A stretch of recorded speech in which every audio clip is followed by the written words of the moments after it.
Well, hello, and welcome to another episode of Stay Fearless. Today, I have such a treat in store for you. We have my business partner, my mentor, coach, and my friend, Mr. Michael Bart Matthews, joining us today. And do we have a topic for you today? It's going to be good. How are you today, Mr. Michael Bart? As they said in Mary Poppins, I'm supercalifragilisticexpialidocious today. Thank you very much. You done already started teaching us. My dad used to make us learn how to spell it. Ask me if I know now. I don't think I remember, but I'm when I get past super, I'm done with the spelling. So, oh, me too. You see the words out of my mouth, out of my mouth. Well, today we want to talk about the insecure mindset. And I think you are like the perfect guest to talk about it because your book, Finding Your Moment of Clarity, if we can just get that deep inside of us, I think we can stay fearless. What do you think? oh yes, I totally agree. Stand fearless, and let me give you two acronyms of the word fear. First of all, before we dive deep into this, the old school acronym of fear, which is FEAR, means false evidence appearing real. I'm sure you all have heard that a lot. Now, the new acronym for fear means feeling excited and ready. So why not change the old acronym and get rid of your insecurities and come on with the new acronym and feel secure with who you are and where you are at in life? Wow, that's powerful. That is so powerful because if you take apart the word, that both the words, I mean, both acronyms of the word, and you talk about fear, fear is stifling. It holds us back. It does not allow us fear and insecurities does not allow us the ability to fully embrace the people that are around us. Exactly. So let's go back to finding your moment of clarity for a minute, and I can explain the insecurity and fear with some of the authors in the book as we all started out. And this is just a testimony to their testimony because they drove through their fear. They went through that brick wall. They crushed it. When it was time to turn right, they turned right, regardless of their initial insecurity and fear with not knowing what the steps were to become a published author, but they did. So I'm only going to speak, they was from 5 different countries, including the United States. So that means by having a coach, US-based coach, they had to learn different mannerisms, different conversations, different time zones, different schedules. And most importantly, they had to understand that we were in this thing to win it. So as we were coaching them and giving them instruction, even though they did everything on their own, I take no credit for that, or else there would not have been a finished product for the 5 authors, for the 9 authors who were in the book besides myself and my wife. The fear when I had the conversations with them, like, I am insecure, I have fear, I don't know the process, I don't know how long this is going to take. And as a coach's job, as Dr. Liz, she's a coach as well, she can attest to this. Our job as coaches is to calm that fear down and to help you find your greatness. Like Les Brown said, you have greatness in you. So if you let your fear outshadow your greatness, then the scale tips in an unequally yoked imbalance towards your success. And it actually slows the vehicle down and you're chugging along until you fill it up with high octane and realize that fear is just up here. Insecurity is just up here. It depends on what we think, because we are what we think. Right, Dr. Liz? Absolutely, absolutely. And I had up your first book, Finding Your Moment of Clarity, but I also wanted to show them the Harness the Power of Purpose, the collaborative work as well. I wanted to bring that up as well because you have such amazing writings here, such amazing books. I have your collection, and any future books that you're going to write, put me down for the first copy or the second copy because Robbie gets the first one. So put me down. I always talk about your beautiful wife because I so much enjoy our sisterhood. So much to the point that I named one of my smoothies in my book after her. She talked about the chocolate diva and her love for pineapples and everything. So, I think that's one of the things that I so much appreciate about our relationship and about my relationship with Miss Robbie, is because it is so genuine, and it is full of integrity, and it's a supportive relationship, and it's just incredible to be able to exhale in the company of, just I say, standing on the shoulders of giants, but in just great people with great characters and great spirits. So tip my hat to you, sir, and curtsy to you, sir. Well, thank you so much. And let's go back to you for a minute, Dr. Liz, and the making of It's Smoothie Time, which is one of the most wonderful experiences that my wife and I had, because Dr. Liz was so coachable. But little did we know, until she admitted and revealed it, that she, Dr. Liz, had trust issues from past insecurities working with other people. And those issues were on the forefront, not the back front, of our business relationship in the very beginning of the process. So Dr. Liz, can you kind of elaborate, even though I know you're interviewing me, but I'm going to be a Wolf Blitzer on CNN Dr. Liz radio show. I'm going to interview you for a minute. Can you just share with your audience about how you did have those insecurities and fear based on past experiences? And more importantly, when did you walk over and flip the light switch on and dismiss your fear and dismiss your insecurities and let the light shine and illuminate bright, so your wonderfully crafted, created book came out of your head and now it's being read globally?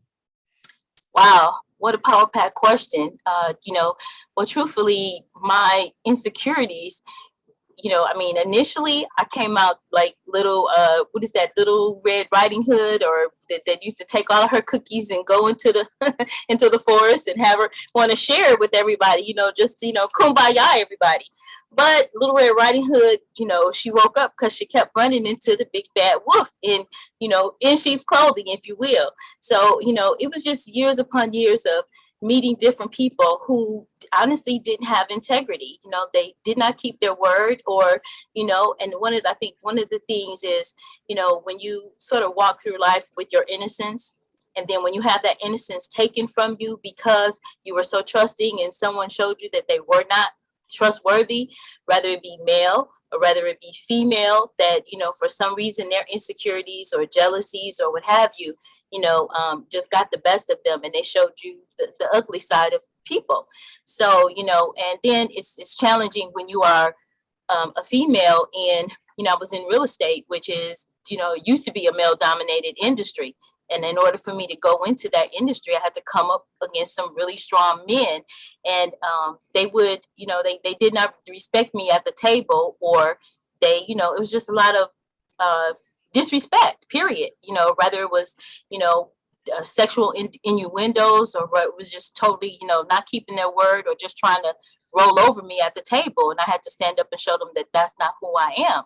But when you talk about the distrust part of it, when people don't keep their word, they lie to you, they steal from you, deals stolen from me, male and female, or, just a lot of things that just one thing on top of the next, on top of the next. It steals your innocence, and eventually the rose-colored glasses, as my dad used to say, baby, take those rose-colored glasses off. When I finally took the rose-colored glasses off, what stood right in front of me was a brick wall. So now, instead of me coming into relationships with this big ball of trust in my cookies, if you will, I came into relationships just not trusting and just expecting the worst of people. And it was such a different experience. But when I first met you, first of all, when, one of our associates introduced me, I was going through another bad partnership. And so just coming into our relationship and, wanting to trust you with my book. But what was so, I guess, eye-opening for me and such a wonderful experience was everything that you said you were going to do, you did. And because before I even met Miss Robbie, I knew her. It felt like I already had formed a sisterhood with her, because you did such an eloquent job of representing her when she wasn't present, but talking about her and bringing her a part of our collaborations and a part of everything that we did. So when she and I met, it was just already You know, it was already warm territory for us to embrace one another. And I think the thing of, you know, when you set the bar high, you know, my father, he was in the military. So I was used to being, you know, the bar being set high.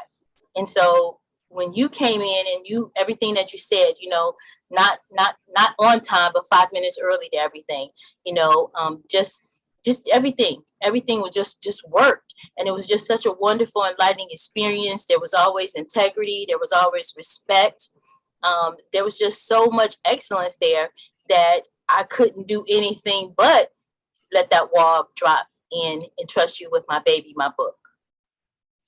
Well, thank you. My wife and I, we both believe in life and liberty and the pursuit of happiness.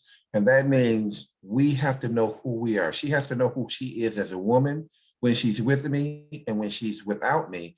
And more importantly, as a man, I have to know who I am when I'm with her, because men, we have wandering eyes.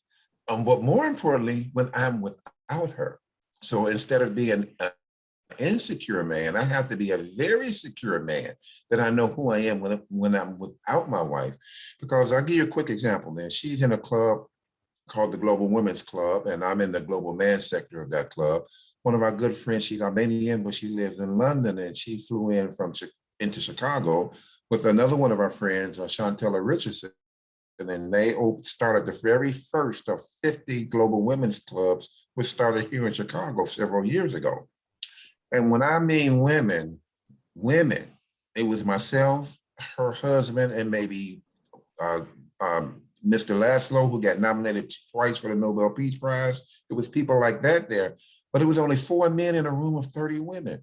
So as these clubs grew, the rooms grew. But what didn't grow was the number of male figures in the room, until later on, when more men saw what I saw in empowering women. And like me, I support my wife, Dr. Liz, and all of the business leaders that we have. Whether my wife is with me or not, I act the same way. So as we're going around the world, going to the global women meetings, the women were, look at Dr. Liz now. She's easy on the eyes. Come on, guys. She's an eye catcher. But never once did I step across the line of integrity about who I am as a man, my marriage, or Dr. Liz as a single, sassy entrepreneur woman. So that also helped break down some of her insecurities from maybe the past examples that she might have ran into with men, just take it for granted, just the things that we do or used to do. I don't do those things, but I'm aware of them.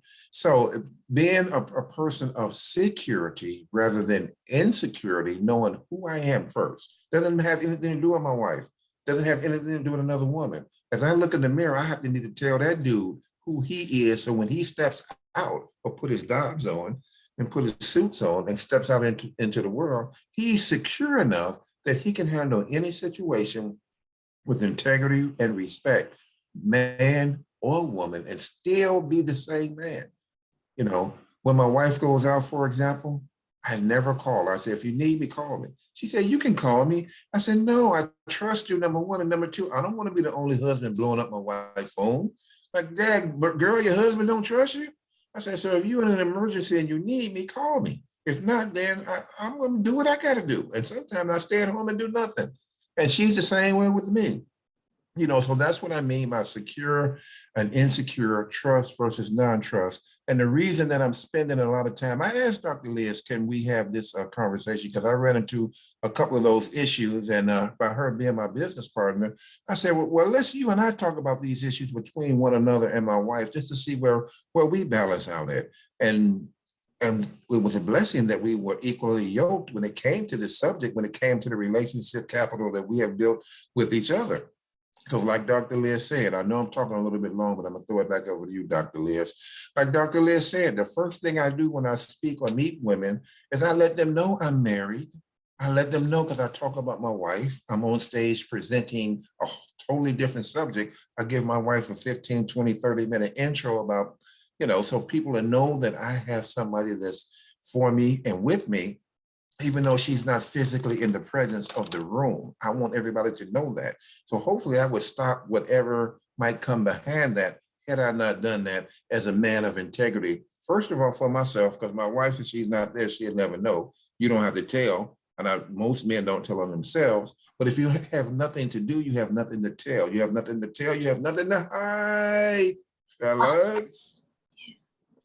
Wow, that is so powerful. No, I just, I'm so grateful that you're so open and transparent, because I believe that if more men, more couples, more, people were of that level of integrity, then there's so much richness that you miss out on when you're being greedy and you're trying to grab this one and that one and this one. And in order to be with this one, and this one, you have to disrespect the whole gamut of them. So people just learned that simple respect and integrity and character. That's why I talk about, and I'm so excited that you taught me actually about relationship capital being a specific, category. I was practicing it already, but I didn't know what it was called or what type of label to put on it. But when you talk about relationship capital, those are the things that build the relationship. They build the foundation. They help you to break down walls, but it also helps you to have an example of what can be when you have a relationship with integrity and character. And it also helps you when you look out and you see a relationship building that is not of integrity and character. You see the difference, because now it's like they say, you can't really appreciate and know the good unless you see the bad, but it works in reverse. When you see the good, the integrity, the character, and how to build a great relationship, when you see that, then that's exciting. That's energy, that's power, because now you're more aware. So my dad would be very, very, very honored and pleased that his baby girl finally took the rose-colored glasses off. And with those rose-colored glasses, keep them on, ladies. I'm speaking strictly to the ladies just for a quick moment. Keep them on, because when you run into a person who may look like me, I don't know if you say I look good, bad, or ugly, but it doesn't matter. But if they look like me, dress like me, and sound like me, sometimes you're wondering, because of past experience, and I don't know what all of you all's past experience are, but is this guy for real? You're sitting there waiting for the punchline to come. Eventually it's going to come, right? Wrong. There's a lot of people out here like me who I respect my mom and all of the empowering women who helped raise me to be the man that I am today. That's where it came from. And then all of the girlfriends I had, I respected each and every one of them first. And then my sister and my aunties, and then my wife. So I have no choice but to respect everybody else along that same gamut when it comes to the feminine energy that women possess. Because first of all, women were born with the energy that we can never testify to know that we experience, because we won't. We don't have that sixth sense. We don't have that mother wit, and we cannot birth a child. So it's insidious for me to be a man and look at how the good old boys start clubs without women at the table, and then think it's right, because they don't have the feminine energy in the room to give us guidance from a whole different total perspective. It shouldn't have been a glass ceiling. It shouldn't have been, I came a long way, baby. It shouldn't have been the suffragettes who fought years and years for women's rights and for women to be recognized as empowering women, because men are freaking secure of women. I'm just going to say that. I'll say it one more time. Men are freaking insecure of women coming up the ladder to do what they were born to do. Just like you and I were born to do, brothers, as I'm talking to you. When I say brothers, that's a colorless word. All males are my brothers, okay? Let's get that straight too, because we are all one. Because Wayne Dyer said, when you change the way you look at things, the things you look at change. So when you change the way you look at a woman, the woman you look at will change in a great way, not a good way, in a great way. Back to you, Val. Yes.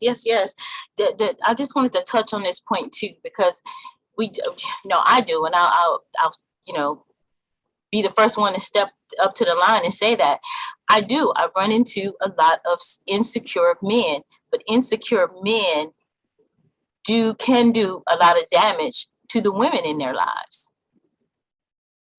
That insecurity is it's toxic and it's poisonous. And it really can tear down the women in your life, or the women that you say that you love, the women that, that are there for you. Unfortunately, if we don't have secure men in our lives, it just can destroy the relationship. Yes, and in that relationship comes plan Bs in the relationship where insecurity just fails all the way around. And I just wrote a couple things down, and one is the personal insecurity with your friends, your family, your coworkers, your inner circle, your tribe, or your community. If you're so insecure in that environment, either you want to be king or queen, and everything you say, you want to be the leader, or you're not respectable enough to give whoever deserves edification to edify them because they came up with something that was good, great, and getting better. The same is true for number two, the professional side of the security and insecurity, fear or fearless realm. You know, that's where the good old boys men started the glass ceiling because of their insecurities in the professional world. You know, a woman, my wife is a retired vice president of a Fortune 500 financial services firm, and Liz was in corporate America too. So in order for them to get paid the equal amount for the same, doing the same job as their counterparts who were males, they had to do twice as much work. And is that fair? No, that's because of men being insecure. Number three, we talked about earlier, was the difference in the relationships, in the insecurities and the fear. And one that has no race, color, or creed, which none of these do, is the financial insecurity. You know, because when we see a millionaire or a billionaire that's on television and we look at the poverty in the world or the housing, the homeless, we say, well, why is this happening in the world? But some of those people choose to stay in that environment.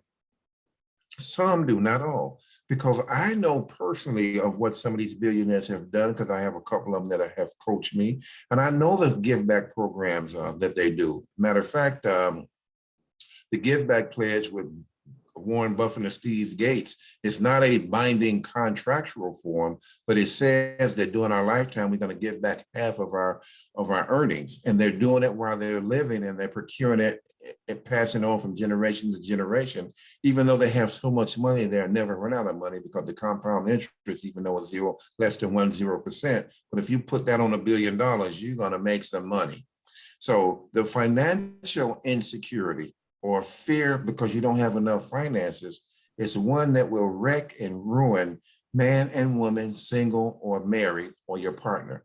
So all of these different highlighted topics that we're talking about today, when it comes to insecurity and fear, we need to look in the mirror and talk to the person in the mirror, not talk to anybody else. The first person we need to straighten out, because right now I'm looking at in the camera at myself, so I'm talking to me. So if I'm talking to me, you all listen to me, talk to me. Michael, you need to straighten out your fear and insecurity. It's nobody else's fault if you have fear, if you're insecure. Those are the emotional baggage blockers that you carry around with yourself. All you have to do is drive up to Mount Entrepreneur, get out of the car and get those baggages and take them on your hand. And each time you take a step, you get closer to the top of the mountain, you just throw out one of those heavy fear baggages. The next one is a heavy emotional baggage until your baggage is empty and the fear is gone and insecurity is gone. And voila, you have done what Wayne Dyer said. When you change the way you look at things, the things you look at change. Wow. That is so powerful. And I just, I wish that more of our men and even our women that deal with a lot of insecurities would just lean into what you just said about dumping those heavy bags, because that weighs you down. It steals your happiness and your joy. And then it destroys, again, the relationships around you and the relationships of the people that have relationships around you, if you could follow that. So it's just it's a toxic, very, I want to say touchy subject, but it's one that definitely needed to be addressed. Just hopefully one person under the sound of our voice, hopefully more, but one person that's dealing with or facing insecurities can look in the mirror. We all have something. So we look in the mirror and we deal with ourselves first. Michael Jackson's song, I love it. And it'll always be one of my favorites, The Man in the Mirror. He said, you look at the man in the mirror, I'm asking him to change his ways, no matter what is it. It's in my head. Get it? If you want to make a change, if you want to make the change, be the change in the world or something like that. I messed up lyrics, but I can hear it in my head. But it's just like, if, you got to be the change that you want to see. So, I just hope that, something that we've talked about, a message have, if somebody just walking past, the TV and see a podcast, or a computer and see the podcast, and it hits them in a way that it will help them to make a change. Exactly. And I wholeheartedly, with attitude of gratitude and humble beginnings, totally understand. Let me share another quick story. I know we're winding down time, and Dr. Liz is going to give the signal up, because if she don't, we'll end up talking for 4 hours. So early in my career, I played basketball, but I didn't play basketball till my sophomore year of high school. And when I was a freshman in high school, I was the tallest person in the school. And the starter team then came in the same year I did. He was in my freshman class. And he said, "You're going to be the starting center on our state championship team." I said, "Yeah, we got a problem. I can't play ball." But what he did was planted a seed in my head. But because I couldn't play, I literally had fear that I was going to be out in front of all those people. So I went to the game, sat behind the coach, and he said the word center position. So that's the only two people I watched, the offensive center and the defensive center, so I can learn what they did. Of course, I was afraid to play in front of other people. So that summer I came home and practiced in the alley. I came back next year, and I was still with my insecurities and my fear. I tried out for the team, and guess what? I made the starting center in my sophomore year, but we didn't win the state championship. I made the starting center in my junior year, but we didn't win the state championship. I made the starting center in my senior year, and we won the state championship. Now, well, yes, thank you very much. Thank you. The anchor and tie back to that story is insecurity and fear.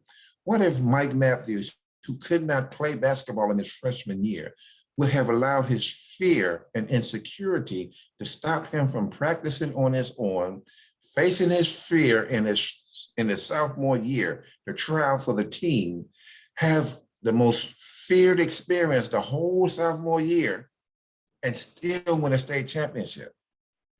So what is your state championship? It may not be basketball, but the question is, what is your state championship? What trophy do you want to win? What fear and insecurity are you going to release and let go so you can become the man or woman that you were born to be? Because Les Brown says, if you fall down and you fall on your back, if you look up, you can get up. So let that fear go. Absolutely, absolutely. And with that story, I want to tell my own little story. And it's what he said, I'm looking at the man in the mirror. I'm asking him to change his ways, is what Michael Jackson song. That's what I was hearing in my head, but wouldn't come out of my mouth. But I just reminded me when you were talking about that story of fear. Now, I had double fear when I was working at our church. One of the churches I used to be a member of. We used to get big plays at the end of the year, a drama.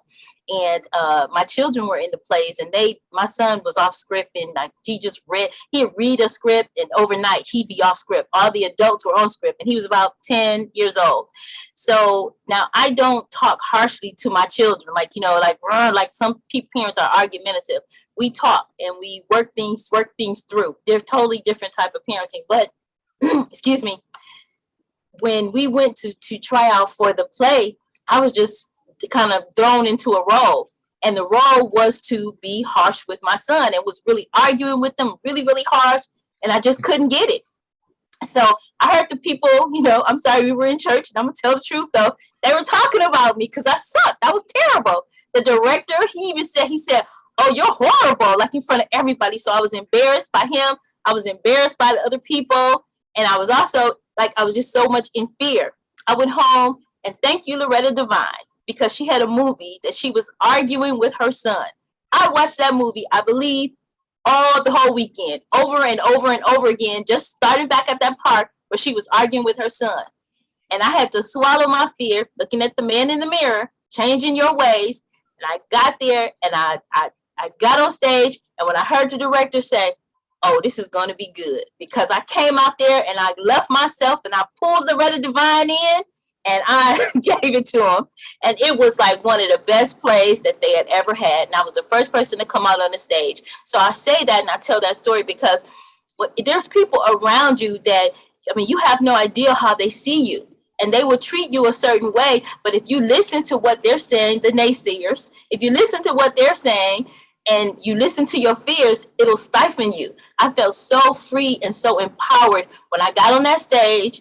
And I mean, we had a packed audience, top floor, bottom floor. When I got out there, forgot about them, forgot about the people, forgot about the director, and fussed at my son. I had a great time.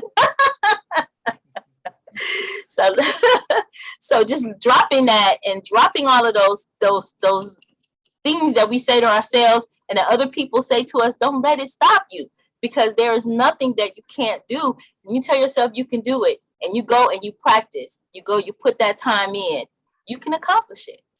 Just as simple as that.